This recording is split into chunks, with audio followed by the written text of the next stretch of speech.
សុខភាពមាត់ធ្មេញពាក់ព័ន្ធនឹងសុខភាពទូទៅគ្រប់ប្រព័ន្ធសុខភាពមាត់ល្អមានសារៈសំខាន់ក្នុងជីវិតប្រចាំថ្ងៃយើងត្រូវការមាត់ដើម្បីបរិភោគការដកដង្ហើមការនិយាយវាជួយដល់សុខភាពទូទៅនិងសុខុមាលភាពរបស់យើង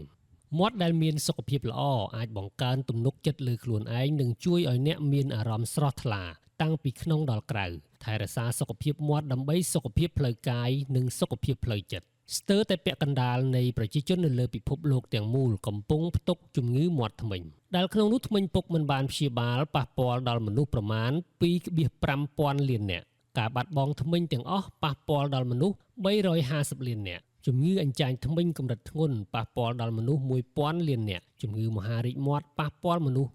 380 ម៉ឺននាក់ការពិនិត្យទាន់ពេលវេលាអាចបង្ការនិងការពារពីជំងឺមាត់ធ្មេញបានទិវាសុខភាពមាត់ពិភពលោកបានកន្លងផុតទៅហើយតាំងពីខែមីនាប៉ុន្តែសារៈសំខាន់របស់សុខភាពមាត់នៅជាមួយយើងរហូតតទៅមិនអាចភ្លេចឬមើលរំលងបានឡើយដូច្នេះមន្ទីរពហុព្យាបាលីស្រីវីណានៅតែយកចិត្តទុកដាក់ក្នុងការពិនិត្យសុខភាពមាត់ដោយផ្ដោតលើអញ្ចាញអណ្ដាតបំពង់កថ្ពាល់ដើម្បីរករកភាពមិនប្រក្រតីដែលក្នុងនោះមានដូចជា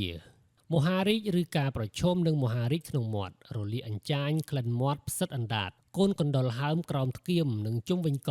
ឡាក់ក្រៅពីការពិនិត្យដោយភ្នែកទទេយើងមានការព្យាបាលដំបៅមាត់ថ្ពាល់អណ្ដាតក្លិនដង្ហើមមិនល្អផ្សិតអណ្ដាតអាចបៀកសំណាករោគមេរោគអាចស្កេនរោគភាពមិនប្រក្រតីក្នុងមាត់ក្នុងឆ្អឹងថ្គាមលើថ្គាមក្រោមប្រហោងឆ្អឹងមុខលំហបំពង់កនិងគល់អណ្ដាតឡាក់សម្រាប់ព័ត៌មានបន្ថែមឬដើម្បីចុះឈ្មោះមកពិគ្រោះយោបល់លោកអ្នកអាចតាក់ទងតាមរយៈលេខទូរស័ព្ទ070 990 988ឬ099 990 988ឬ071 8 990 988ឬ Telegram 085 990 988ឬ070 990 988ឬ099 990 988